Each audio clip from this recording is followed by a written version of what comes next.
You've reached Hotel Pacifico, your 5-star destination for BC politicos. Press 4 for room service. Press the star key for your hosts Mike McDonald and Kate Hammer. Welcome back, guests. Good to see you, Mike and Geoff.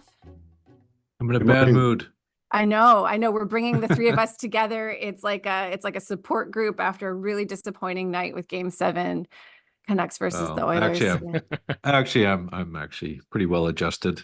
I managed my expectations accordingly. If your Canucks fan is long suffering as I am,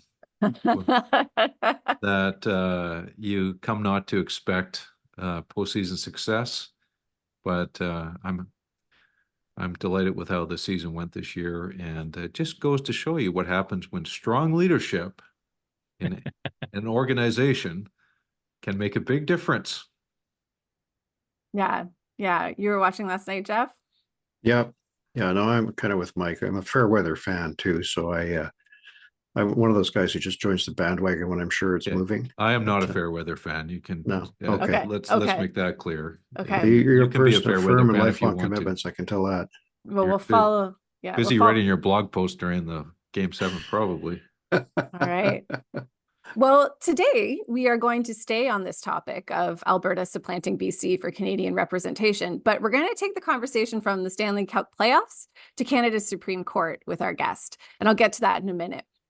In the strategy suite, we'll spend some more time on merger talks, who isn't spending more time on that, and take a closer look at some of the recent nominations and who to watch. And of course, the mini bar is stocked and the glasses and the shots are all lined up and ready to go. So first, our guest today is Supreme Court watcher and President Emeritus of Simon Fraser University, Andrew Petter. He studied law at the University of Victoria and at Cambridge University, was recruited into politics by NDP leader Mike Harcourt, and represented Saanich South from 1991 to 2001. Over that time, he held multiple cabinet roles under 4 premiers, including health, Aboriginal affairs, and finance. He left politics on his own terms and served as dean of the University of Victoria's Faculty of Law before serving as president and vice chancellor of Simon Fraser University. He is also a member of the Orders of Canada and BC. Welcome to Hotel Pacifico, Andrew Petter. Well, thank you, Kate. It's great to be here. So I'm really excited. We're going to do a Hotel Pacifico first, and we're going to start with a clip that's going to take us way back. So usually we do the clips in our strategy suite, but we're bringing one out for you, Andrew. And this one, I think, is going to take us as far back as we've gone with our clips, about 50 years back to 1973. I'll set us up to say this clip is from an open line show on CKKC Nelson, an in-studio interview show, and the voice you'll hear is then SOCRED leadership candidate W.A.C. Bennett. Or SOCRED, not leadership candidate, but past SOCRED premier W.A.C. Bennett. So kind of, Right. Sorry. An opposition leader at the time. Opposition leader at the time. Thank you. I want to thank all the listeners who've been listening to your program, but I especially want to thank you, Andy, for your courteous treatment you've given us. And I want to thank your radio station as well, because this is a public service and which the people of British Columbia should appreciate.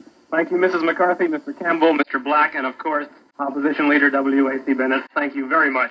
That's the open line. We'll be back again on Monday. So, Andrew, can you help set us up? Like that young voice at the end was familiar. Yeah, well, I'm dating myself by having shared that clip, which I dug up as I was going through some files that I'm turning over to SFU's archive. Well, it turns out I was an open line show host, like so many BC politicians who I have come from open line showing to or gone to it. I got a job at CKKC Nelson early on as a student, and then worked in the news department, and then somehow wangled my way to do the open line show. And I did it in the lead up to the 72 election as a sort of summer student, and I got every leader to come on except W.A.C. Bennett. I got Dave Barrett and Darrell Warren and David Anderson at the time, names that have maybe gone a little bit into the history for some of your listeners, but nonetheless, we're the leaders at the time. But I couldn't get W.A.C. Bennett. And then the election took place. Dave Barrett won the election, of course. W.A.C. Bennett went, I think he went to South America on a cruise to try to repair from this. But then he came back to BC with new energy, and the Agricultural Land Commission legislation was being introduced at the time, which he regarded as evidence of the socialist turn that the province had taken, and he decided to lead a crusade and do a province-wide tour. and I found out he was coming through Nelson. Now, my open line show at this time was on at 9 in the morning, but I managed to contact his people in Cranbrook. They said they were coming through Nelson, but it would be much later in the day at 3 o'clock. So I said, well, that's fine. We'll do it at 3 o'clock then. And I got the station to agree to do a special open line show. And into the studio walked not just W.A.C. Bennett, but Grace McCarthy, Dan Campbell, former municipal affair minister, the former MLA from Nelson, and provincial secretary Wesley Black. And they essentially took over my show for an hour. And ran it, and there were some pretty tough calls, and that's one of the reasons I think he resorted to one of his favorite sayings, and one I've used very often too, and that is, when everyone thinks alike, no one thinks much at all. And I allowed him to call me Andy, which is not my usual. I was going to say, but I'm not going to argue with W.A.C. Bennett. I just felt so privileged to have him on, and I was just really, really pleased to be able to find this clip. And I hope that the original tape, which is a little better quality, will be available and digitized by SFU, along with a bunch of other speeches of Dave Barrett and other memorabilia that I dug up from those very early days. now did Andy Petter ever think that he would end up in the legislature like W.A.C. Bennett someday? I guess I didn't rule it out, but I mean, I went right from that open line show to become an executive assistant to Lorne Nicholson, who was Minister without Portfolio for Housing and then Minister of Housing. So I kind of got the political bug in the Barrett era. And Dave Barrett was a pretty inspirational character at the time. And the government, as Geoff has documented, did amazing things. So I wouldn't say that it was beyond the realm of my hopes and thinking, but it did come as a bit of a surprise when the electoral map changed and I was given the opportunity to run in Saanich South and got elected with the Mike Harcourt government. And it was Mike Harcourt who recruited you to politics. Is that right? Well, not to politics, because I've been involved through being an executive assistant in the Barrett government off and on, although I've gone to Ontario and taught at Osgoode Hall Law School for a couple of years, came back to UVic. So I had party associations and political interests that continued throughout that period. But I knew Mike from way back when he was mayor of Vancouver and even when he was a councillor in Vancouver. Mike reached out to me and encouraged me to run. And Alan Blakeney, who I worked for in Saskatchewan, encouraged me to run. And what's that old saying? You can resist everything but temptation. I think it was Oscar Wilde who said that. So I succumbed to temptation. I ran, thought I'd serve one term, and ended up serving two, although on election night in 1996, both of the major networks did declare me defeated by about 9 o'clock. So poor it took Frank Leonard. to get me back in the legislature. That was a cruel thing that they did to Frank Leonard that night, because he was declared the victor, and I'm sure they had a big celebration for about 5 minutes at the Saanich South BC Liberal headquarters. I completely agree, Mike. I've always felt for Frank what it must have been like having all his friends say, "We knew you could do it," and "Way to go." And you know what a class act Frank Leonard is and was? He came to my campaign office at 11 or 11:30 that night to congratulate me in person, a practice that at least south of the border we don't see very much anymore. But that was a real class act, and he and I worked very closely together when he was mayor, both before and after. But it was a tough night for him, a happy night for me. He bounced back. Yeah, he did. So you were there for the breadth of the 1990s. I was there through the 1990s. I think you probably had a word like dismal you attached to them. I don't think they were dismal, but I was there throughout the 1990s through actually it was the administrations. Yeah. It's a correction. It was the decade of decline. But from your vantage point, starting out, did you start out directly in cabinet, or were you started as a private member first thing? I started out, I was given initially the portfolio of Aboriginal Affairs, and I then cycled through a series of portfolios, being unable to hold a job, through to Attorney General at the end. And then when I decided not to run, I was understandably removed from cabinet for the last few months before the next election in 2001. Is there a 30-second way to summarize the 1990s? I mean, because you went through some highs and lows, obviously, but you saw a lot. It was an important decade for the NDP. Obviously, you're in government the whole time. Like, I think For it was someone who was- transformative Yeah. for the province in many ways. I mean, the portfolios I was in initially, both Aboriginal affairs and forestry, were ones that had major transformative agendas in Aboriginal affairs. I mean, we moved to recognize Aboriginal title and try to make that meaningful and start the treaty process. It hasn't gone as quickly or as successfully to date as I had hoped, but it's gone a long way. And under this government right now, I think Murray Rankin's done an amazing job on behalf of the government in moving it along. In forestry, I mean, this was the forest wars time, you know, I mean, war in the woods. And my role when I was put into forest ministry, I had a sort of environmental background. I think Mike Smith said I was so green they had to mow me every morning. But in fact, my role was to try to find some middle ground between the industry and the general public. And I spent a fair bit of time in Europe, for example, trying to reassure people that BC forest practices were indeed sustainable and that the industry was one that should enjoy support. So that was, but the Forest Practices Code, the Land Reserve, the Forest Renewal Plan, I mean, it was a major agenda at the time and one that I was really proud and pleased to be part of. And that was true to some extent in all the portfolios I enjoyed. There were opportunities to try to make a difference. In some cases, we succeeded. In some cases, not so much. But it was always an opportunity to try to exert some agency as an MLA or as a cabinet minister, and that's what makes it meaningful. In some ways, for me, the most exciting thing throughout, because it was the one thing I kept throughout, was the Provincial Capital Commission. And people in Victoria will know that the whole Galloping Goose and Lochside Trail system was something the Provincial Capital Commission really promoted at that time and has become a signature of Greater Victoria. So when I'm feeling a little down, I go out there on the trails and feel really good that, in fact, I was able to make a bit of a difference in government that still is relevant today.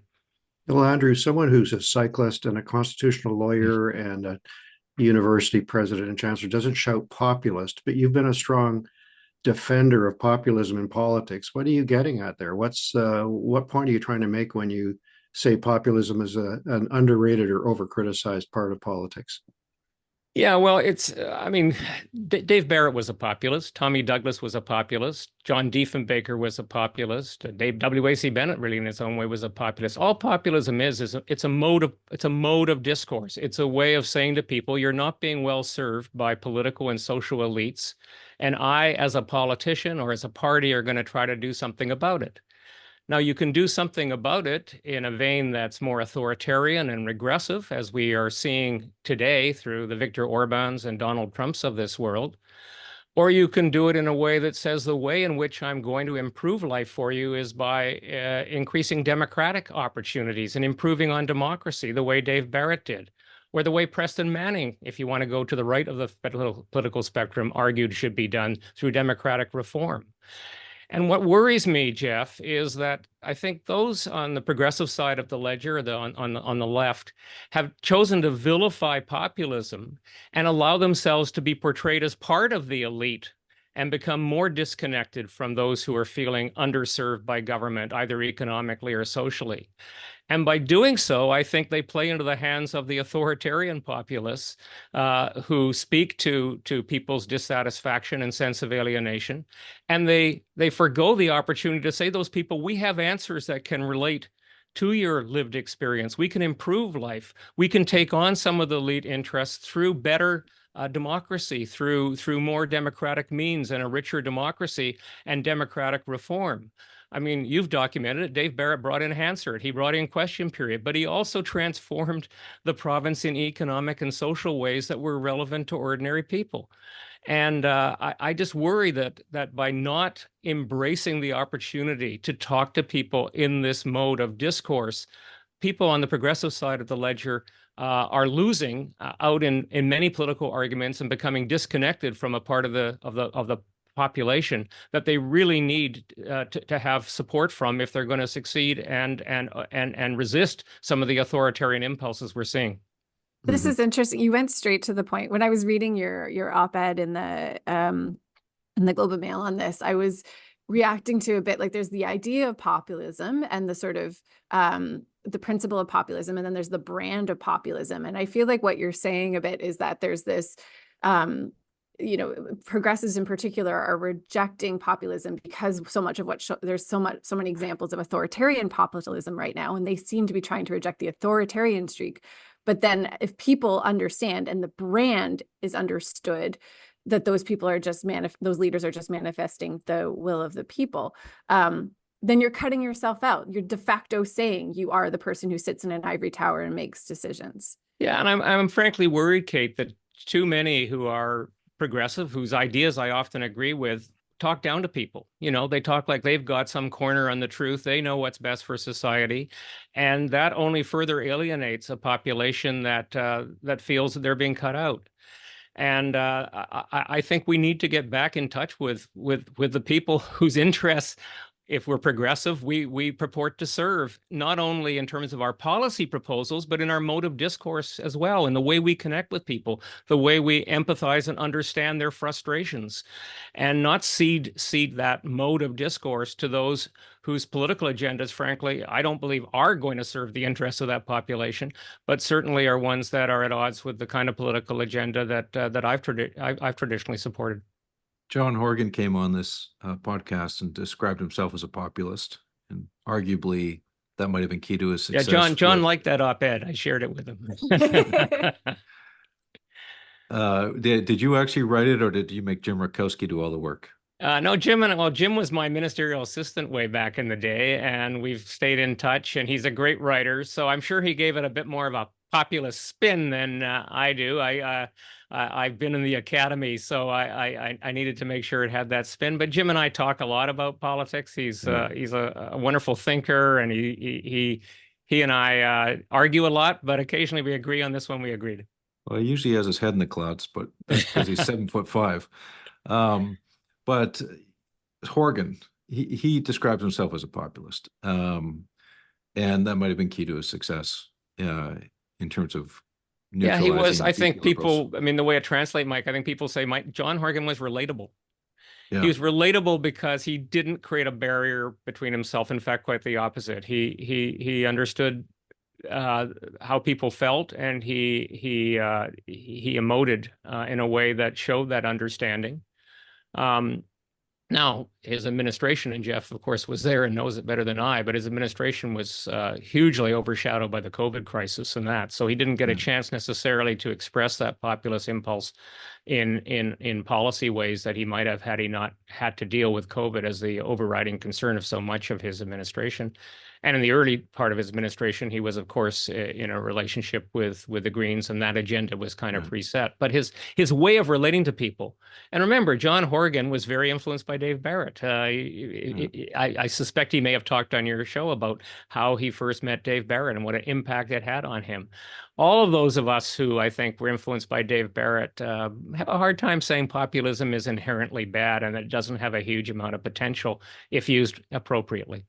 Well, Andrew, do you think it's a class thing? Sorry, Mike. Is it populism kind of a class-driven question? We see conservatives now appealing directly to working families and working people in a way they haven't in the past. Is class a key category, or is it broader than that? Yeah, I think there's always been a tension within the NDP, at least as long as I've been affiliated with the party, between the academic wing. Went way back to the Berger-Barrett split. Now I'm really dating myself, but the academic wing of the party, to some extent, the environmental wing of the party, and then the working class wing of the party, the people who were actually working in unions and the union movement and that kind of thing. And so I think there is a class dimension to it, and that informs the way people think and relate. And a certain element of those who are progressive are not embedded in roles or in parts of society where they really feel the pain like working people do. And so that certainly, there's an overlay with class, I would say, Geoff, absolutely. But that tension has always been there within the NDP. And again, you've documented that. I mean, that tension informed the entire 1990s, trying to keep the environmental movement and the academic wing of the NDP in the same tent with the IWA and with other union groups and other working people more generally, was always a challenge. I was going to ask about just back to populism for a second. And you mentioned Berger Barrett, and there's always been fascinated from afar the kind of the different the evolution within the NDP that's kind of mirrors the past. At least that narrative is there. And with John Horgan giving way to David Eby, do you see a different instinct now by the Eby government that's maybe not the same brand of populism that Horgan brought, but is taking things into a different direction that's maybe more the Berger tradition than the Barrett tradition? Yeah, I'm not sure I can fit it that neatly into those boxes, Mike. It seems to me the whole way politics operates has changed. There's been a huge shift towards cultural cleavages within politics. There are being academic cultural divisions within politics, and to some extent becoming dominant over economic divisions. I mean, I think you see this now in the BC United and Conservative party issues in the legislature. They're probably fairly well united on economic issues, but on social issues and on cultural issues, there may be some pretty significant differences. So I think that shift has taken place. One of the things I really lament, and it isn't just from a populist perspective, is that we're not talking about the economy to the extent that we should. I wish I mean, I didn't enjoy some of the real divisions around the economy with the business community when I was in government in the 1990s, but they were important discussions. They were discussions that needed to be had. And now we see parties of both the left and the right, other than talking about some big ticket projects, the issues for parties on the right, to the extent they're economic, they're more fiscal. For parties on the left, they tend to talk more in terms of social policy and environmental policy. And I think the province, I believe right now there's a huge opportunity, not a populist opportunity per se, but an opportunity for this province to come together around an economic policy in a way today that wouldn't have been possible in the 1990s. And it's not happening. It's what's happening is people are still talking in those modes of discourse: environmental, social policy from the NDP, fiscal policy, and to the extent they're talking economic policy at all, fiscal policy from the parties on the right.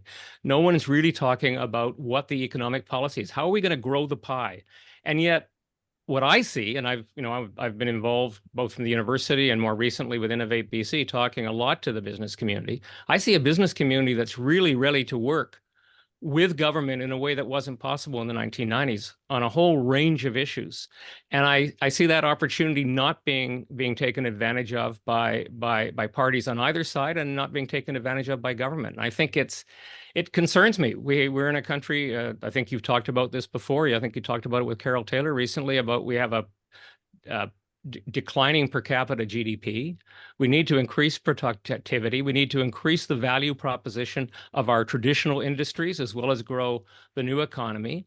And governments and parties aren't really focused on that as a priority right now. We're talking about cultural issues, and we're talking about everything but the economy. It's interesting, like, and can you say more about how you see that coming together, like what the opportunity is there? And I wonder if some of that division comes from the fact that we're deep into a state of voters being fixated on affordability, and how you communicate you're helping affordability to voters actually changes depending, whether you're on the right or the left.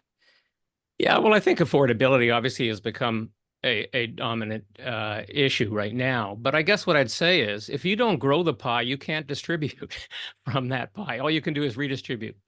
And that will only exacerbate political tensions and make it more difficult to deal with all issues, social issues and issues of economic affordability, for example. So I agree. I think politics has become much more performative. It's much more focused on short-term priorities. I think that's a reflection of the general social media attention span we have. Somebody told me the other day that the average news story on a major American newscast has gone from, I think, 2 minutes down to like 30 seconds or something. So I think talking about the economy, which is difficult and is longer term, is not as sexy, and it is not as likely to grab attention. But gosh, it's so important to what we do. And you know what I find frustrating is I see a business community that is now talking about childcare. I mean, if we want to increase per capita GDP, having more childcare is probably the best strategy, putting more women into the workplace who want to go into the workplace. I hear business people talking about the need for housing. I hear business people talking about, and in fact, leadership from the BC Business Council around issues like reconciliation, around climate change. There's a real opportunity for a kind of grand bargain between the business community and a government on the center left. I suspect on a government on the center right as well, but particularly I think of a current government on the center left to really forge a economic policy in which there's a high degree of alignment. Not absolute, obviously. There'll be differences, as there should be, but there's a high degree of alignment. I mean, if you look at south of the border, Janet Yellen's talk at Davos, where she cleverly talked about the modern supply side economics. So she took the term supply side, and instead of it being a strategy to supply through tax cuts, she talked about it being a strategy to supply through investments in social infrastructure, in physical and digital infrastructure, in human capital. Well, these are things we were talking about in the 1990s, but there are things that I think the business community is much more aware of the importance of to their success now. I think COVID had a big impact on that. Suddenly, government's role became much more important. Also, the unreliability of international supply chains drew huge attention to the need to build more infrastructure and more locally or nationally based supply. So there's been a real shift, but I don't see the politics having taken advantage of that. And maybe it is because in fact, the shift towards cultural issues and the shift towards shorter term issues, which are important, like affordability, hugely important, has dominated. I'll give you an example. One of the major BC network interviews with the premier at the end of the calendar year, just around Christmas of last year, half-hour interview with the premier, not one question about the economy. And so it's not just politicians. There seems to be a lack of interest and a lack of attention to economic planning, economic strategy, and the importance of the economy within the sort of dominant political discourse of the province. So within regard to the grand bargain, as you call it, do you think government has the central policy capacity to meet that challenge and to knit that together? No.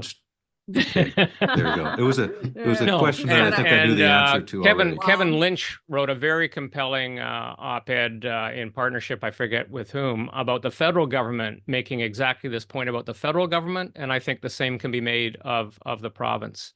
You know, Geoff and I were on a panel a while back, and I was making the point, you know, the Barrett government was criticized by political scientists at the time for not having created a central planning capacity.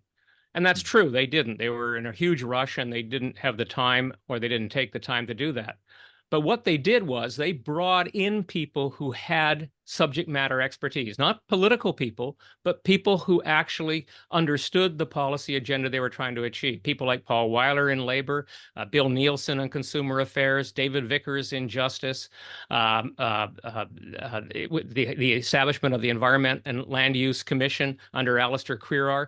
They brought in a whole bunch of people, not to substitute the public service, because the Barrett government didn't let go a lot of the... Hold on a second here. I read Bob Williams' book. I thought it was all Bob Williams that did everything. Well, Bob Williams, I don't know if even in Bob Williams's book, you'll find that he gives a fair bit of credit to people like Alistair Crerar and the Environment and Land Use Secretariat that he established, and Norm Pearson, who was part of that as well. Now, Bob Williams played a large role. He was very much a driver of policy in that government. But that policy, while it was driven at the political level and while it was supported by a populist agenda, it was actually designed and it was delivered with expertise and with people who really had the capacity to understand what I think is the most important law of all, as I used to tell my law students, the law of unintended consequences. So when they thought through a policy, they were really attentive not only to what the policy was designed to achieve, but to avoid what it wasn't designed to achieve. Not that all policies were perfect, but look how many of them have survived. I mean, Norm Bortnick came in and helped the ICBC creation that's still there today. The Agricultural Land Reserve is still there today. I mean, thankfully, we still have Hansard and Question Period. That may not have required a lot of design, but they're still there today. And if you read Geoff's book, you'll find that many of those policy initiatives sustained. And I think it's because the Barrett government didn't just rely on sort of a wing and a prayer when it implemented those policies. They brought in people who had that level of expertise. Now, that's not necessarily the best way to do it. You can establish a policy shop, as existed, I think, under both Gordon Campbell and Mike Harcourt. Both had fairly significant policy capacities at that time. You can do it by creating commissions, like the Commission on Resources and the Environment under Stephen Owen, or the Environment and Land Use Secretariat under Alistair Crerar in the Dave Barrett period.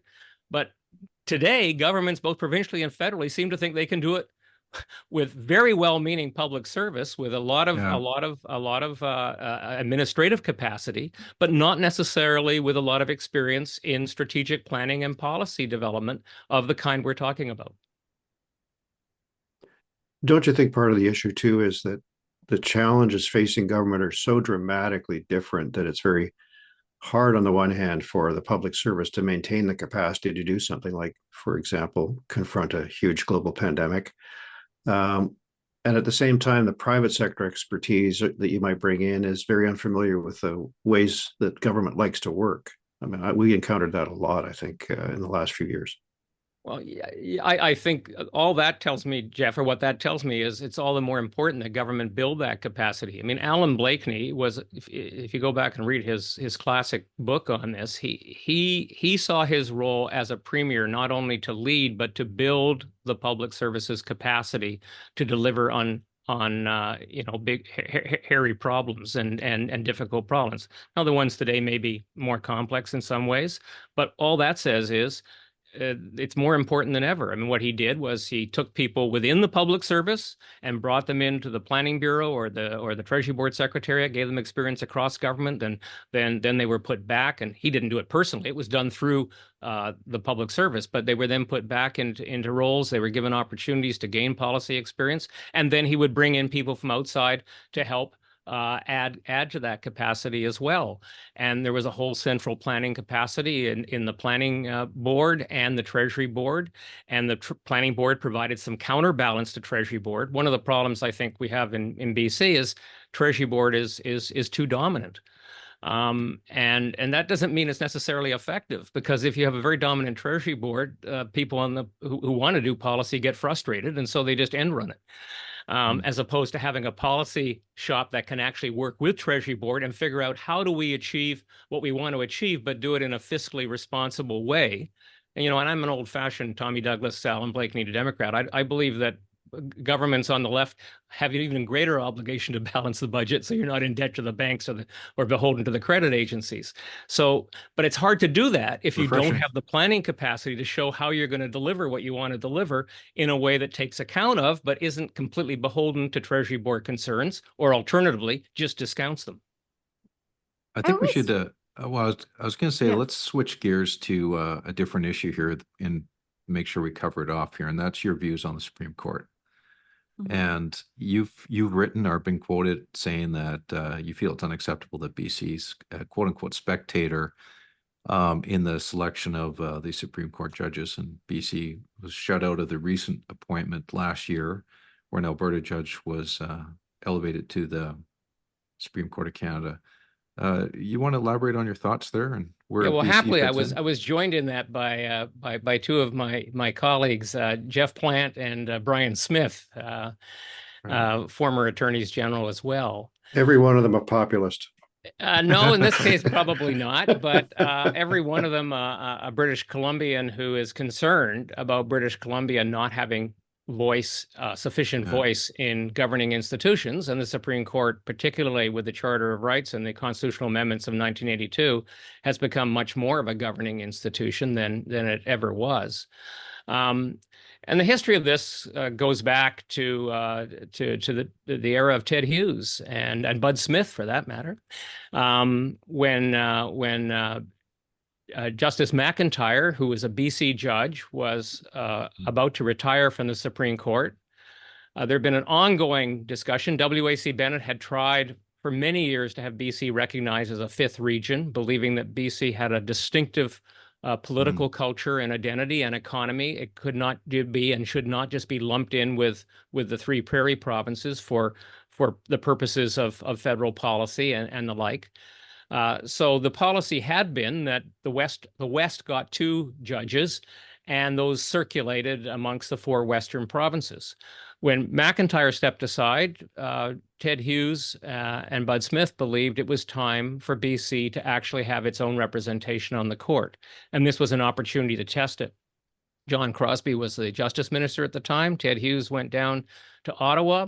He made the case, and he was successful. And as a result, Beverly McLaughlin was appointed from BC, who of course went on to become Chief Justice later on, and was a BC representative on the court. Not that she's there speaking on behalf of BC's interests, but she brings a BC perspective, which I think is hugely important.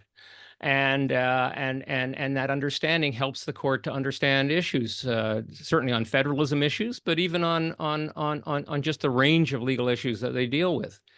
Well, flash forward to 2017 when Beverly McLaughlin gets ready to retire, and the assumption, at least my assumption, had been that tradition would now be honored with replacing Beverly McLaughlin with another BC judge, instead of which the federal government chose to replace Beverly McLaughlin with a Alberta judge. And what makes it even more difficult to understand is it was a second Alberta judge. Alberta already had one judge.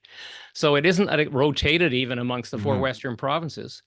And then when was there consideration though that Russ Brown was born and raised in BC and gone to university in BC? Was he seen as a quasi-British Columbian at that time on the bench? I think people have suggested that after the fact. I never heard it at the time. Russ Brown was Stan Hagen's executive assistant, actually, back in the day. He's a young Socrat. And a great guy in politics, too. He had more recently unfortunate circumstances that led to his departure from the Supreme Court. I know Russ fairly well, but I don't think that was a consideration. It certainly wasn't mentioned at the time. In fact, I'll tell you a funny story.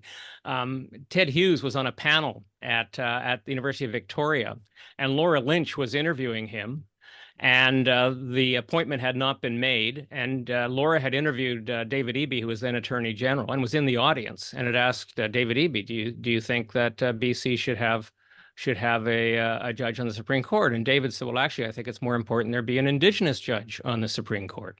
This is in a news clip that had aired a few days before.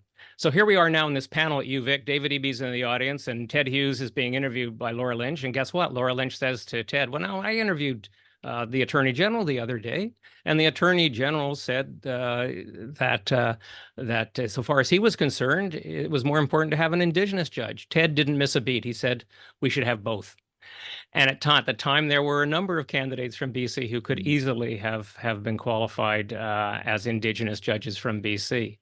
So the truth of the matter is BC didn't press the case in 2017. And when it did press the case, when Russ Brown left, the federal government decided to put yet another Alberta judge on the court, a very capable judge. I'm not questioning their competence or their capability, but again, completely disregarding the tradition that had been set. And that tradition had been set not only in Supreme Court appointments, but it was also set subsequently in federal policy, recognizing BC as a separate region for constitutional purposes. And unfortunately, this federal government has chosen to default to the old position that BC is just another part of Western Canada to be treated, or in this case, mistreated, in my view, without any regard for its unique attributes and the size of its population and the history that and the precedent that history had created. But on language though, like it seems like the requirement is to have a judge who can speak French, and right now we have a Chief Justice in BC who's Indigenous. I don't know whether he speaks French or not. I doubt it. But I mean, are we losing out on a lot of candidates because of that requirement, if that is a requirement?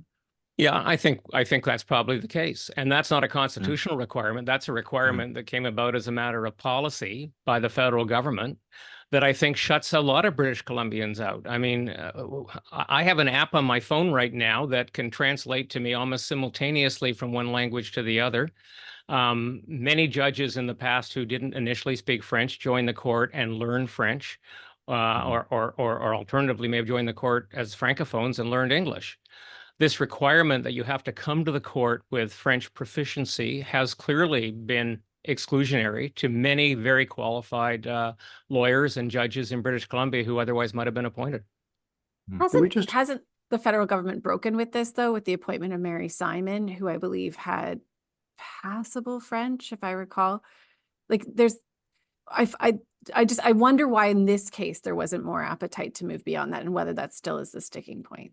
Because there are Yeah, well, I agree with Mary Simon, who apparently did not speak French, or at least not was proficient in French when she was appointed. I think she's tried hard to acquire that proficiency since. They decided not to observe that tradition in the case of a governor general.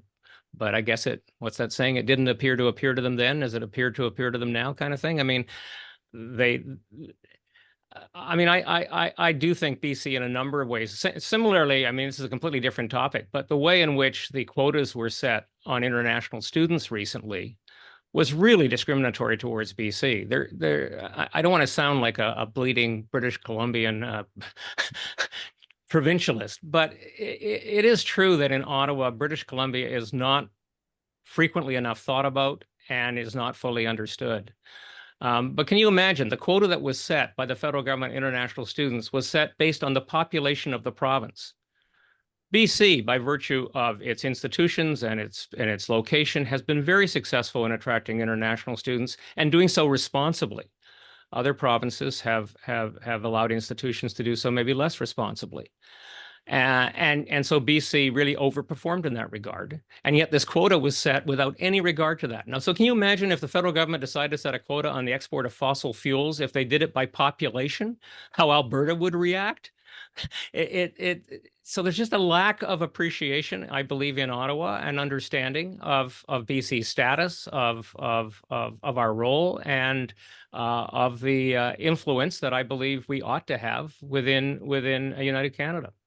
Well, you brought us full circle. I'm just going to wrap us up, Geoff, because Andrew's brought us full circle to what is our favorite theme at Hotel Pacifico, which is, does Ottawa understand BC? I don't know that we've had a guest yet say that they do. And so thank you for reinforcing. I'm happy to validate. Thank you very much for joining us today, Andrew. It was a great conversation. Well, thanks for the opportunity, and I really enjoyed the podcast. So thank you for doing the podcast and keeping us all informed. Yes, this week we're going to talk about one of the first Indigenous owned and operated telecommunications networks in Canada, and it's right here in BC. Because Nisga'a lands are home to LISM's Internet and Technology Services, or LITS, one of the first Indigenous owned and operated telecommunications networks in Canada. While exploring connectivity solutions for the region, the Nisga'a Nation have negotiated agreements that will ensure that any solutions on the land are Indigenous-led. For years, connectivity has been a concern for the citizens, visitors, and first responders in Nisga'a Nation. Traveling remote roads like the ones between the 4 villages in the Nass Valley is a lot safer when you've got a reliable cell phone connection. That connectivity gap is closing as LITS is part of a negotiated agreement that brings together TELUS, the Nisga'a LISM's government, and the Government of Canada to construct more cellular towers in the region. TELUS has also committed to providing network technology training to support Nisga'a citizens to maintain the infrastructure and grow the capacity of LITS. This new investment in connectivity will unlock new opportunities of prosperity, increasing access to virtual healthcare, remote education, and economic growth, and make the community safer. It will also provide residents with the freedom to come and go as they please without having to worry about if they will be in a dead zone with no access to the network. This isn't the first time the Nisga'a Nation has made history. In 2000, they signed the first modern treaty with BC recognizing the nation's inherent self-government. The treaty also recognized Nisga'a title to 2,019 square kilometers of land in the Nass Valley, home to an estimated 1,810 Nisga'a members. Another 6,192 members live elsewhere in the country and abroad. As a company that has been headquartered in BC for more than 125 years, the investments build on the more than $59 billion TELUS has invested throughout the province since 2000, ensuring that British Columbians can stay connected to what matters most, including healthcare, safe and healthy food, online education, friends and family, and the flexibility to work remotely. Hello. You've reached the Hotel Pacifico Strategy Suite.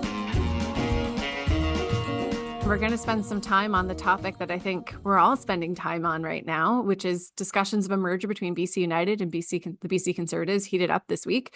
Courtesy rumors that Port Coquitlam Mayor and previous hotel guest Brad West would lead the union. I mean, you heard it here, folks. Brad West is not Team NDP, which, according to hotel guest Jess Ketchum, that lore makes him Socred, I guess. There's a name. Not there's a NDP party. Yeah, the not NDP NDP party. party, whatever that turns out to be. Okay, we're getting ahead of ourselves with the political nomenclature because Mayor West says this isn't the right time for him. And we'll get to Kevin Falcon's response in a second, but John Rostad just didn't seem to think the Conservatives need to be merging right now. I just want to go back to this crazy Wednesday night last week.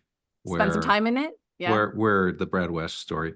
Yeah. Mhm. He's a alumni of this podcast. So 5:00, Richard Zusman breathlessly gets on Global News and reports that Brad West is considering leading a unified effort between BC United and BC Conservatives. I don't know who his source was, but it was like, 6:00, top of the news. Meanwhile, Rustad tweets out a kind of defiant message that is subsequently deleted. And then at 6:30, Premier Eby goes into the House and says, I heard something very strange during the dinner break. And Kevin Falcon, are you receiving emails from Brad West as to what questions should come up in Premier's estimates? Which I thought was odd that the Premier was commenting on in the legislature. And then 9:55, Rustad reposts the tweet that he deleted, which was that defiant tweet. And then at 10:30, Brad West says, thank you very much for all the attention. I'm not doing it. So that was like a 5.5 hour little soap opera. I'm told that Rustad's tweet that was deleted was because of a spelling mistake and not to read anything into it. Spelling on Twitter is super important. So, but it was just inviting all this speculation, like what is going on? What is going on? And then it turns out nothing's going on. At least insofar as Brad West is concerned, says Brad West. Insofar as Brad West is concerned. And we feel like, are we going to put that to bed then and say Brad West is not going to run it? Or do you feel like there's still a hope there? I don't look, he's done. I don't believe Brad done. West is in this cycle. Right. I do not believe unless there's. But can we roll back a bit here? Because I think you left out one important point, Mike, which was that Rustad said we were in discussions with Brad West and we were holding a seat for Brad West. So that's an important validation of what Zussman reported, Still holding a seat for Brad West, apparently. Yeah, and so for Brad, who has built a reputation as quite an effective populist with an apparent NDP background, as we learned on the show, he's not a current member of the NDP, but I think he later said he was definitely going to vote for Mike Farnworth, his mentor and good friend, who's the cabinet minister from the same riding. But it was not a great story for Brad to be linked with as a populist, to be linked with the backroom dealings to merge two parties, which we all thought he probably opposed, because we all thought until our podcast discussion with him that he was a New Democrat. And so I don't think the evening was his peak political experience. And he ended it by saying, I'm going to be the mayor for a while. And I think that's a true statement.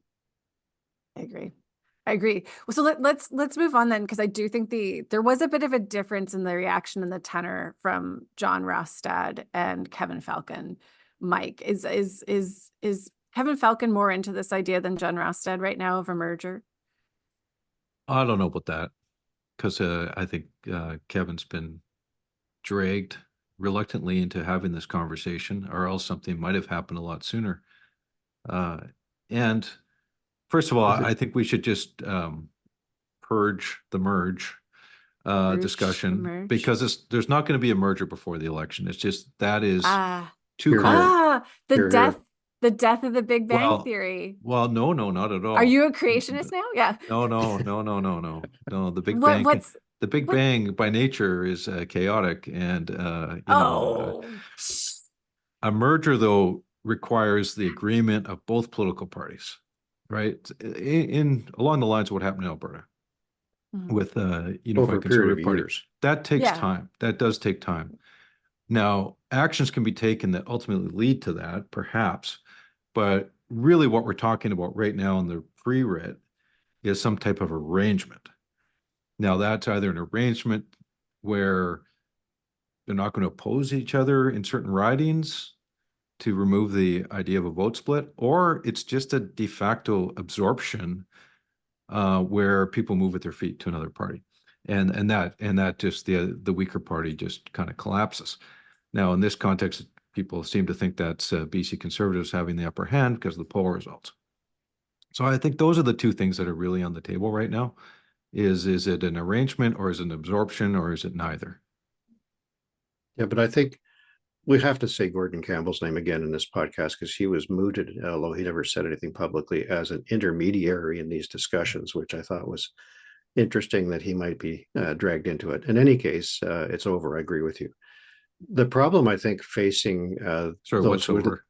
The merger, the idea of some kind of actual organizational merger. Yeah. Formal merger. However, it's not that easy to have an informal one because of the election rules, and I think there are practical issues involved there that the party should be careful about, because you have to be extremely scrupulous about not funneling money that you've raised, say, as party A over to party B.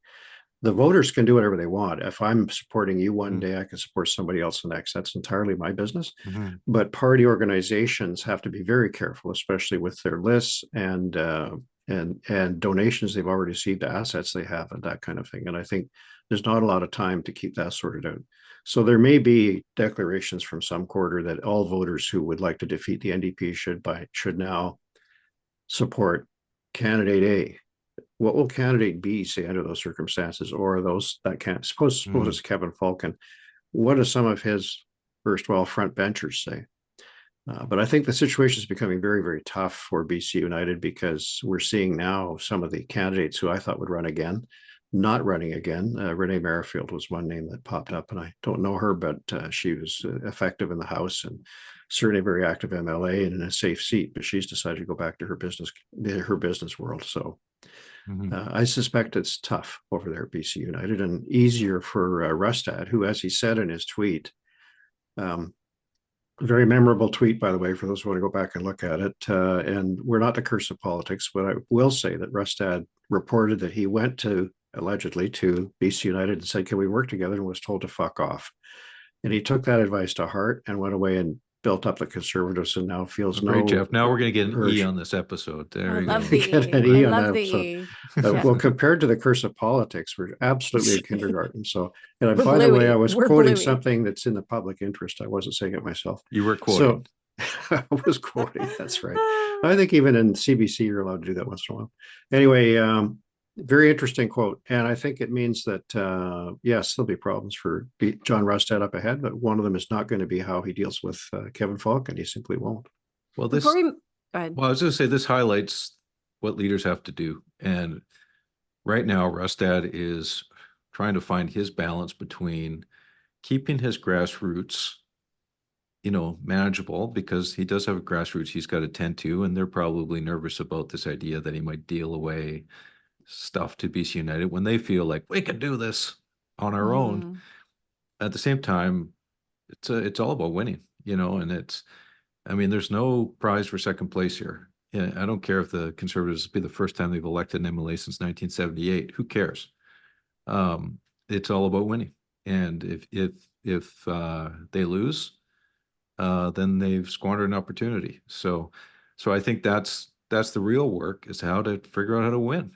And are collectively those two parties, or one of them has to figure it out. Otherwise, it's like, well, get ready, not just for 4 more years of the NDP. If it's a Conservative opposition in 2024, with Poilievre at his, I would argue, his peak right now, in 2028, if it's Prime Minister Poilievre, he ain't going to be popular. Let's face it. If he's going to do the things he says he's going to do, he ain't going to be popular. He's going to be less popular. And how do you think that's going to reflect on the Conservative brand in 2028? So anyways, to me, this is 2024 is the time for these Conservatives. And if they are serious, then they're going to have to be serious about winning. Isn't there a huge challenge, Mike, for Rustad and for Falcon? And this is part of why some of Rustad's F-bombs stood out for me. Because, and this plays into what I was going to ask you, Geoff, about how the EB government reacts to this. But basically, because the history of this moment will be what happens riding with those voters who could vote for either. Like, you really have to be thinking about talking to those folks to understand what the legacy will be, particularly for Rustad, of this moment and this cleave. And when you sort of walk up with a like, fuck off, they don't need them, we don't need them about BC United, what are you saying to voters who, you know, were longtime provincial Liberal voters who probably have some, who probably feel a bit conflicted about how they're going to vote this election? Well, I think the challenge for David Eby's team is to decide what they're going to propose, not just what they will oppose. You know, I think that it's been a tough few months for Eby's team, and the political reality is that, and this has always been the case, it just changes to some extent. Organizationally, the center right is in disarray and split. But the number of voters over there is enough to create an administration, and that hasn't always been the case, but it's been the case for most of the NDP's history. So what the NDP team is facing is what we've historically faced, which is that we need voters, including those federal Liberals you talk to be in the tent to have a chance to really form a solid majority government. And so I think over the next period of time, the challenge for David Eby is to say, well, what is my vision for the province? How would I, as Premier, look at not just the next 4 years, but as Mike says, the next 8, really? Like what do I think the problems are, and how am I going to tackle them? And he's got the time to do that, and the campaign will be the time when they really do it in spades with whatever their key proposition is. But that's the task right now, and there needs to be, I think, a sense of positivity and enthusiasm about keeping the NDP administration going, not just because it did a good job up till now, but because it has answers to some of the problems the electors are facing that are better than what are being proposed by the opponents. Let's take a minute then. Let's move to nominations real quick, and I'll pick up on that with the Liberal MP John Aldag announcing he's going to run for the BC NDP in Langley. This is gonna shake things up over there, isn't it? Like, what's... Well, I think it's interesting on a couple dimensions. First of all, federally, it creates a bit of a stink bomb for Prime Minister Trudeau. He'll have to call a by-election.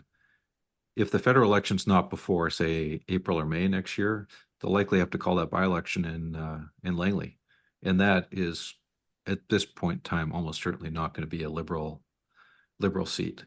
So that's an easy pickup for the Conservatives. That just gives them a little extra momentum federally. At least that's the way it looks like today.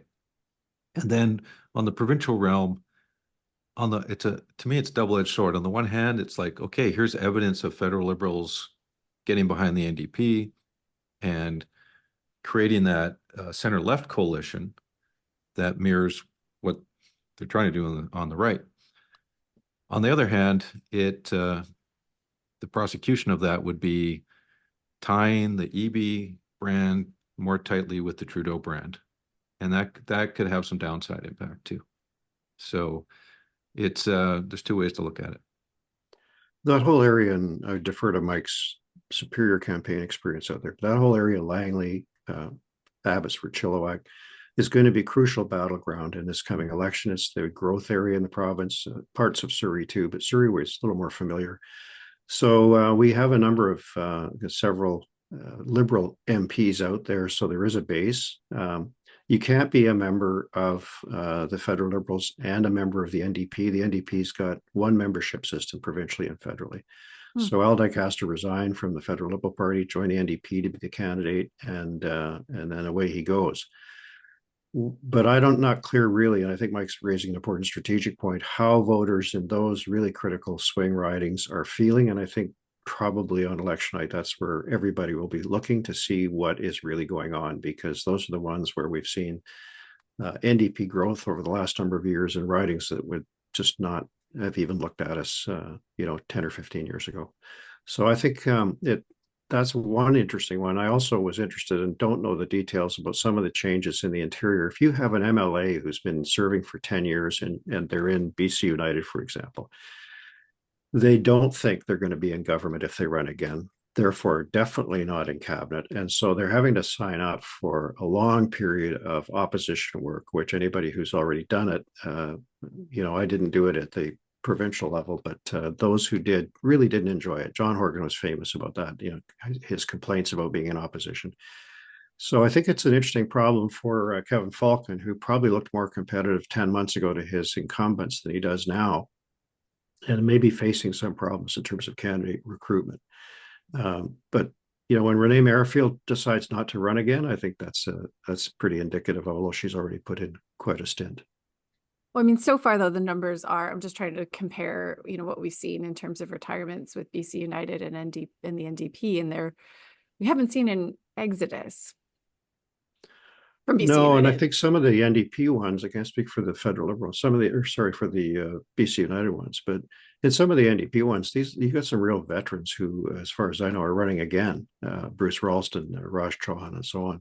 There could have been more actually leaving than there have been. I actually think BC United needs to turn it over, and it may be too late, anyways. But they're an old caucus. Their average age of their caucus is far older than it ought to be, and because some of them have stayed on and keep getting reelected, what are you to do?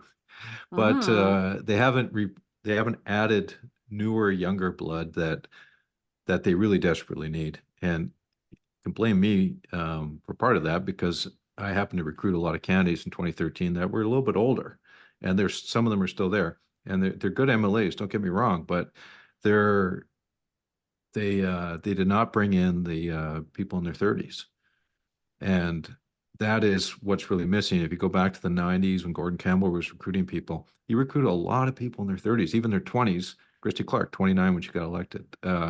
Mike DeYoung was in his late 20s when he got elected.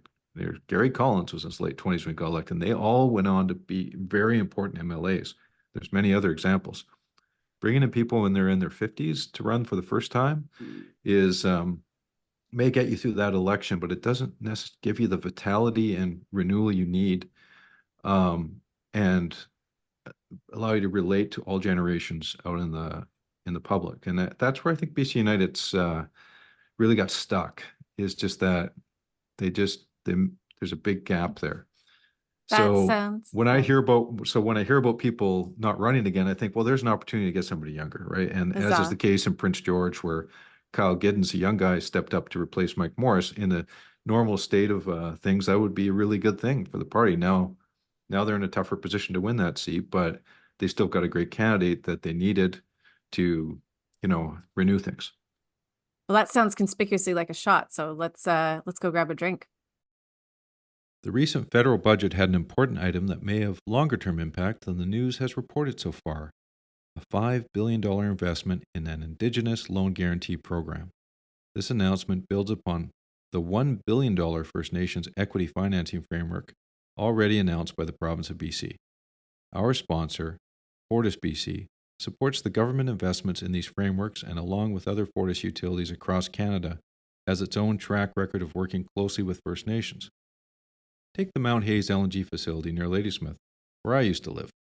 More than a decade ago, Fortis BC entered into an equity partnership with the Chemainus First Nation and the Cowichan tribes. Each nation invested capital in the project, which has resulted in jobs and economic opportunities in their communities.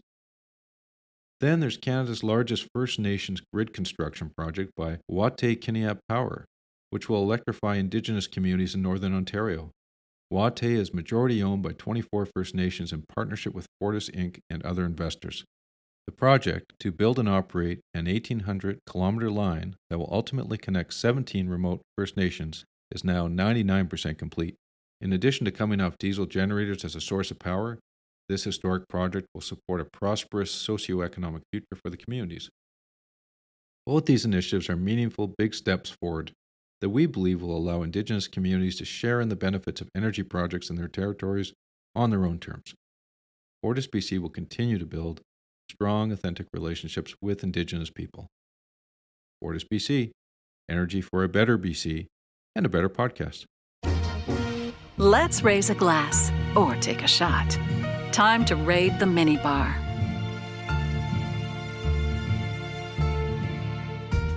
Well, I'm not going to do a shot today. I want to do a toast because I was surprised to see Jen Rice decide not to reoffer in Prince Rupert because I just hadn't thought that she was going to step away. But I just want to shine a light on her briefly because she had done 10 years, which is a long time in politics. And she has a fabulous riding, which stretches from, of course, Prince Rupert to Haida Gwaii, all the way down to Bella Bella, Waglisa. And Jen was one of those MLAs who became very, very well rooted in her community, particularly in some of the coastal communities, which are very, very small in number of voters, but important in things like the oil spill that happened before the 2017 election. Became very interested in disaster management. So I always thought of Jen as one of those exemplary backbenchers who really represented her community well, did a lot of service in a low profile way in emergency services and management around the province. She and her partner are raising a young child, so I wish her all the best. But that, as I think Mike will point out, is a very interesting riding where there's certainly a majority of Indigenous voters. And I have no idea who may be coming to contest that seat. It's pretty safe for the NDP, but it will be very interesting to see. I mean, I hope it's an Indigenous candidate. You've got Haida, you've got Simpson, you've got Kitasoo, you've got Heltzik out of Bella Bella, Nuhulk, can't pronounce it properly, Nuhulk out of Bellacoola. And, I think it's probably 40% Indigenous in that riding. And then Prince Rupert itself is probably the largest town in BC that has Indigenous people are probably the largest group in that town, right? Yeah. So we'll see how the NDP responds to that. I hope it's we see some new blood there for sure. Yeah. I'll jump in with neither a shot or a glass because it's pending. The snack? What is it? I don't know which way. Yeah, maybe an energy drink. Yeah, that's what it is. I'm going to raise an energy drink Spritzer. To the forces of free enterprise. The not NDP party. I said, look, guys. Okay, the drama spilled out into the news last week, as I think it should have. I think it's time that this is brought to conclusion in the relatively near future. But I would say in the next, let's call it 2 weeks, the future state of politics may be shaped by the diplomacy and the willingness and the magnanimity or lack thereof of the parties involved to figure something out. And I think it's very fluid right now. I think there's a lot of question marks. And in a way, I think that's positive. I think it's good that we do not live in a system where it is as binary as the US, where it's always going to be two parties, and that is the way it is. I think we have here a situation where a little bit of chaos might be healthy to shake things up. But I also think that, the grown-ups need to be at the table and figure it out. So anyways, we'll see in a couple of weeks how the energy drink plays out. That's funny. So this week I was going through, I also struggle with how to frame it. I think I'm like raising an energy drink or a beer maybe to John Rustad. It's what it is I want to offer an invitation to John Rustad that he needs to spend the weekend on Netflix, revisiting a fantastic documentary that blew up a few years ago called Making a Murderer. And I say this because it's interesting. This was huge. God, when was this? I want to say like 2018. I'd have to look 2017, 2018. But it's a documentary about a man who was accused of murder. I think it's in Wisconsin. But the point is that a lot of people really interested to see how your analogy is going to play out here. I'm taking it on a journey. Okay, so the point is that that was a documentary that a lot of people watched and sort of took away this message of like, who done it? Like, was he guilty? Is he not guilty? And actually the point of that documentary was the importance of intellectual humility. And I think John Rustad in this moment needs a lot of intellectual humility to understand what he needs to do this moment. And it relates to what you were saying, Mike, about how he's got kind of this base and this group who are kind of like, this is our moment, go for it. And this actually is a really important moment, but you have run the danger of misunderstanding the kind of political alchemy that has created it. It's not of your own creating. It stands outside you largely. And the legacy of this is going to be lasting and huge. The Big Bang is not happening before the election. It's coming after. And there's a lot to be determined. And John Rustad is a key player in what that will be. That. I don't think he's showing any intellectual humility. We're a lot closer to the Big Bang than you guys thought. It was months ago. You mean your romantic setup nearly worked? Like it really, like it actually was a little better than we thought. Romanticizing. I'm just observing things as they are. But anyways, I think the psychology of Rustad and the Conservatives, though, is important to, to understand. Like these guys were written off. No one thought they could do it, and they've got to this point. So it's hard for them to say, okay, let's just turn it over to the downtown guys. Yes. Yeah. Yes. Please send adults. That's not what they're going to be saying. But I think the mistake they need might to have their make, own adults. But they didn't make this moment entirely themselves, right? No, but neither did Gordon Wilson in 1991. And sometimes you just got to take advantage of the circumstances. And the danger is acting like they did. Yeah. All right. Fair point. All right. And that is another episode of Hotel Pacifico. I want to thank our guest, Andrew Petter, for joining us today. And I want to thank our presenting sponsor, TELUS and Fortis BC. We will see you next week, guests. BC, you can never leave. Checkout time at Hotel Pacifico. We hope you enjoyed your stay.